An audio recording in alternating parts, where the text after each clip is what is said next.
un diálogo con información aumentada. El metaverso de Todo tiene su ciencia. Fíjate que vamos a conversar de algoritmos públicos. ¿Qué son los algoritmos públicos? ¿Por qué es importante la innovación en las instituciones del Estado, por ejemplo? Bueno, esto porque el GovLab, que es el Laboratorio de Innovación Pública de la Escuela de Gobierno de la Universidad Adolfo Ibáñez, lanzó un repositorio de algoritmos públicos. Precisamente es una plataforma con más de 60 casos y hallazgos sobre el sistema de decisiones que hoy usa el Estado chileno, y de eso vamos a conversar justamente con María Paz Hermosilla. Ella es experta en datos y políticas públicas y directora del GovLab de la UAI, Universidad Adolfo Ibáñez. Bienvenida, María Paz, ¿cómo estás? Hola, bien, muy bien. Muchas gracias, Emilia, por la invitación. Gracias a ti, María Paz, porque este es un tema del que a veces sabemos muy poco, pero que lo usamos todos los días. Entonces, quiero partir preguntándote qué es la ciencia de datos. Mira, la ciencia de datos es un conjunto de técnicas que se usan para analizar datos y convertir esos datos en información que sirva para tomar decisiones. Entonces puede ser desde la estadística hasta la inteligencia artificial, distintas técnicas, metodologías para procesar, por decirlo así, los datos y de ahí usarlos para ya tomar decisiones. Ya, ahí está clarísimo. Entonces ahora tenemos que comprender a partir de eso, ¿por qué es beneficioso que el Estado utilice este tipo de tecnologías, esta innovación en el procesamiento de los datos? Bueno, es beneficioso por distintos motivos. Una, ayuda, por ejemplo, a que el Estado haga mejor su trabajo. Pensemos en la tramitación de licencias médicas. Cuando a ti te rechazan una licencia médica, eso se va a un organismo que se llama la CONPIN y se demoraba más de 120 días en tramitar las licencias, imagínate, y tú estás enfermo y no te están pagando el sueldo. Y obviamente era urgente reducir ese plazo. ¿Qué es lo que hicieron? Crearon un modelo que acepta automáticamente licencias médicas. Entonces, porque la gran mayoría, ¿no es cierto?, de las licencias están bien emitidas. Claro. Por decirlo así, es porque la gente está realmente enferma. Entonces, la idea es encontrar todas esas licencias, por decirlo así, normales, esas aceptarlas automatizadamente y que la revisión humana sea solamente al grupo de licencias que se considera que podrían tener una anomalía, no a todas las licencias médicas, y de esa forma se logró reducir en más de 60 días la tramitación de las licencias. Entonces, ese tipo de cosas como de la eficiencia del Estado pueden ayudar mucho los datos, por ejemplo. Claro. Bueno, además del ejemplo que tú ponías, que es súper claro, ¿qué otro tipo de decisiones se están tomando hoy día basadas en justamente este tipo de algoritmos? A lo mejor hay algunas que ni siquiera hoy día nosotros conocemos, pero que efectivamente tienen que ver con algo muy cotidiano. Sí, bueno, en salud se están usando muchos algoritmos. De hecho, en nuestro repositorio, que tenemos 75 casos, el 25% de los algoritmos ahí son de salud. Ya. Un par de ejemplos. Cuando nos vamos a tomar un escáner en un hospital, no en todos los hospitales, pero en este hospital donde lo tenemos levantado, hay un algoritmo que ayuda a posicionar al paciente. Entonces reduce el tiempo que se demoran en hacer el escáner, porque en el fondo te ubican en el lugar correcto para que el escáner funcione. Porque a veces, aunque no lo crean, te hacen el escáner y como quedaste mal posicionado, lo tienen que repetir, imagínate. O en otro caso, un algoritmo que ayuda a hacer endoscopías. Entonces, cuando te ponen, ¿no es cierto?, un tubo por el esófago para tratar de detectar, por ejemplo, si tienes cáncer, hay un algoritmo que está revisando el video por donde baja, ¿no es cierto?, el esófago, que está ahí el doctor haciéndote ese examen, y hay como un segundo par de ojos, que son en este caso los del algoritmo, que revisan las imágenes para ver si detectan lesiones cancerígenas. Entonces, en todo lo que es gestión hospitalaria y también detección de enfermedades, la ciencia de datos y los algoritmos tienen un rol. Claro. Ya, y hablemos entonces también de lo que ustedes están haciendo, porque en el fondo esta es una plataforma que reúne, tú decías, más de 60 casos donde se están utilizando los algoritmos en decisiones que usa el Estado chileno. Hablemos de la plataforma, hablemos de lo que ustedes ahí están trabajando también. Sí, mira, nosotros creamos esta plataforma porque nos dábamos cuenta, siempre nos preguntaban desde los funcionarios públicos, ¿para qué puedo usar datos? Y yo les contaba ejemplos y después no había ningún lugar donde mostrarles, donde quedaran todos estos ejemplos, por decirlo así, descritos. y entonces nosotros nos preocupamos de que el Estado se transforme y queremos que haya este espacio de ir a ver qué están haciendo los demás, ¿no es cierto?, para poder motivar la innovación.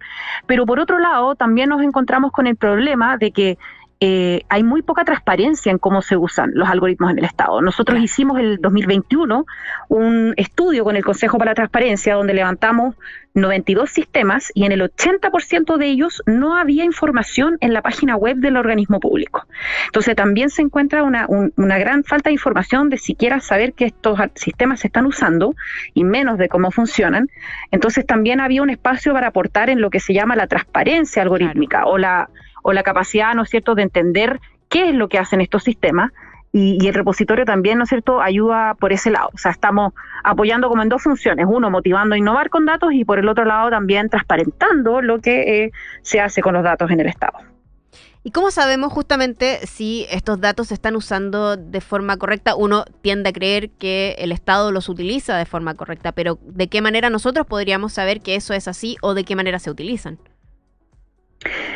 Mira, lamentablemente eso es algo laborioso de saber. ¿Ya? ¿En qué sentido? En que a través del repositorio y con la información pública que se cuenta es difícil saber esa información, porque es poca, ¿ya? Entonces de repente por ahí hay un informe, hay un paper académico, a veces hay la cuenta pública participativa, ¿no es cierto?, de fin de año, se cuenta esta información, pero nunca es tan detallada como para poder evaluar eso que tú planteas, si se están usando bien o no estos datos. Claro. Entonces, lo que tendríamos que hacer es hacer, por ejemplo, auditorías algorítmicas, pedir la información, o sea, solicitarle la información al organismo público y de ahí con expertos analizar eso. Entonces, es bastante más trabajo que lo que quisiéramos, ¿no es cierto? Y obviamente ahí hay un desafío importante para el Estado.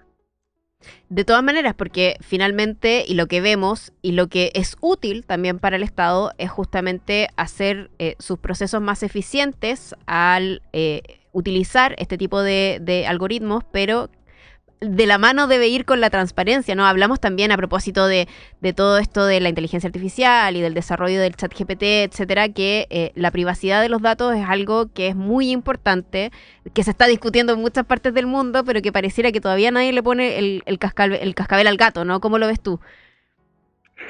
Bueno, en temas de protección de datos, lo que tiene que pasar en Chile es que se apruebe la reforma a la Ley de Protección de Datos que está ahora en segundo trámite. Eso es urgente, o sea, nosotros necesitamos que se reforme la Ley de Protección de Datos para que todos los auditores sepan. Esa data de 1999, imagínense, y de hecho ni menciona Internet, y tiene sanciones muy bajas y ningún organismo realmente dedicado a... Si alguien viola tu derecho a protección de datos, tienes que contratar a un abogado e ir a tribunales. Así de difícil es ejercer ese derecho. Distinto, ¿no es cierto?, que el derecho de acceso a la información que tú puedes reclamar claro, por la página web del Consejo para la Transparencia. Es mucho más simple. Entonces, honestamente, para que mejoremos en protección de datos, necesitamos que salga esa reforma. Esa reforma viene con cosas muy interesantes. Por ejemplo, viene con una exigencia a que se transparenten las decisiones automatizadas, con datos personales, por supuesto, que afecten significativamente nuestros derechos. Por ejemplo, si a ti te despiden o te contratan, o sea, en tu proceso de contratación usan algoritmo y eso significa que no te contratan, entonces tú podrías tener derecho a que te lo digan y que te lo expliquen, ¿ya? Y eso viene en la ley. Viene el derecho a oponerse en ciertos casos a decisiones automatizadas, el derecho a ser informado de una decisión automatizada y además viene en esa misma reforma, viene la exigencia de las evaluaciones de impacto de protección de datos, que son un mecanismo estandarizado para poder detectar riesgos y proponer medidas de mitigación que una organización haga cuando hace ciertos usos de datos. Entonces también vienen muchas medidas como de responsabilidad, o sea, de que esto, si tú no eres responsable, más encima vienen sanciones bastante altas. Entonces, honestamente, no va a haber mejor protección de datos en Chile hasta que no salga esa reforma legal. O sea, hoy día nosotros estamos muy atrasados en materia regulatoria con lo que tiene que ver con los datos, ¿no? Con la protección, finalmente, de los datos. ¿Hacia dónde deberíamos mirar? ¿Qué otros países ya lo han regulado y de qué maneras? Bueno, los que están más avanzados en protección de datos en el mundo son los europeos. que tienen un reglamento que se aprobó que se entró en vigencia el 2018 y entonces ya lleva un tiempo implementándose y que establece muy altas sanciones a las organizaciones que no cumplan con medidas de protección de datos. Y por supuesto que si tú haces muchas cosas para proteger los datos y finalmente igual tienes un problema, igual se mitigan esas sanciones. O sea, se establece un régimen de responsabilidad, donde yo trato de ser lo más responsable posible y en el fondo protegiendo los datos de distintas formas. Entonces, eso es el modelo en este minuto como el estándar más alto que existe. Y en Chile estamos muy, muy atrasados. Y obviamente que muchos algoritmos, no todos los algoritmos usan datos personales, claro, pero no todos. Por ejemplo, se están usando imágenes satelitales en Chile, procesamiento de imágenes satelitales para apoyar la fiscalización ambiental. O sea, que las empresas cumplan con, ¿no es cierto?, con la protección del medio ambiente, por ejemplo, que no se seque un humedal. Se han usado imágenes satelitales para eso y en ese caso no son datos personales, ¿no es cierto? Son imágenes satelitales y obviamente que eso no está sujeto a la ley de protección de datos. Entonces, claro, va a depender del tipo de algoritmo, si está sujeto o no a temas de protección de datos personales. Van a haber, por ejemplo, robo de agua. También ese es un tema donde uno podría usar algoritmos para tratar de detectar robo de agua y probablemente en todo lo que es los datos de caudales no hay datos personales, pero obviamente que si ya empiezas a identificar personas que roban agua, sí vas a tener datos personales. Y ahí hay todo un tema, por ejemplo, con el reconocimiento facial. Yo estaba justamente revisando la web donde ustedes tienen el repositorio, que es algoritmospublicos.cl, y está el caso del reconocimiento facial con inteligencia artificial en estaciones del metro de Valparaíso. ¿Eso es algo que también viene a regular esa normativa? La nueva normativa establece que los datos biométricos son sensibles, ¿ya? Entonces, significa que es un subconjunto de datos personales que requieren aún más protección que los datos personales. Ya. Y además establece que para procesos de vigilancia masiva o vigilancia a gran escala, se va a requerir sí o sí hacer una evaluación de impacto de protección de datos. O sea, no es llegar y usarlo, sino que tengo que planificar cómo lo voy a usar, identificar mis riesgos y luego mitigar mis riesgos.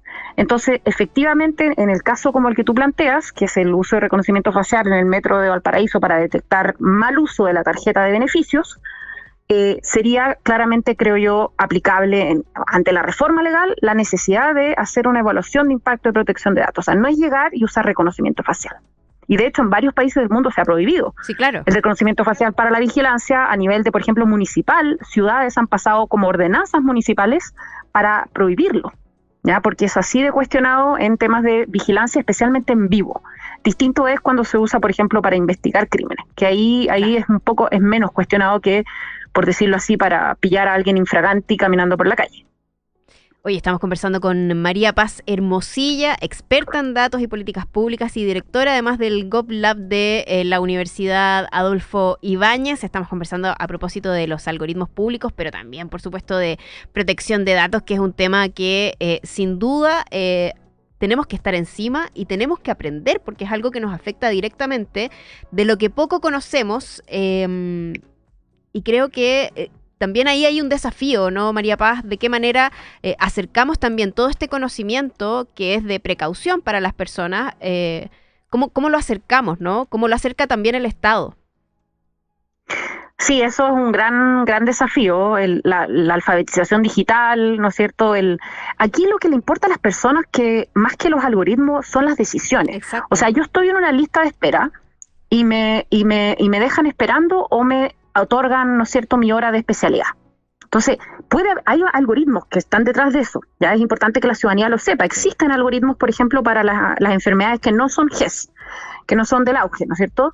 Entonces, al final lo que le importa a la persona es cómo le afecta. En este caso, te afecta en tu puesto en la lista de espera, te afecta en el tiempo de aprobación de tu licencia médica. A una empresa la puede afectar en el caso de si la van a fiscalizar o no. Entonces son cosas como muy reales, ¿no es cierto?, de interacciones del Estado con la ciudadanía.